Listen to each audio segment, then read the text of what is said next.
if you file a provisional patent application on your own without the help of an attorney, you might be okay. You might have enough information in there.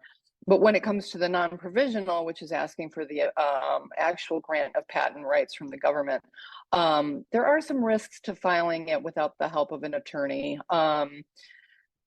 You need to have a lot of information in the specification to make sure that the invention is enabled so that somebody else reading the patent application um, can make the invention on their own without undue experimentation. So that's a risk there. Drafting the claims can also be very difficult for somebody that's never done it before. The claims they might not really be properly formatted, and they might not meet the legal requirements. So those are two of the major risks.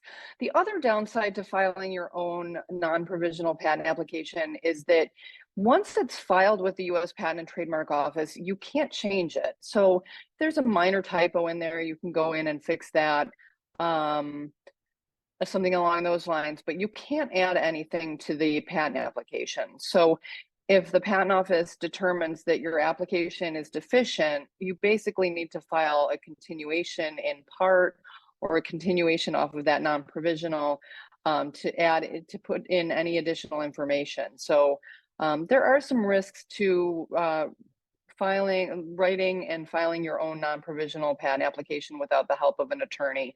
So for that reason, you might want to have a patent attorney review the non-provisional before filing, if that's all your budget allows for.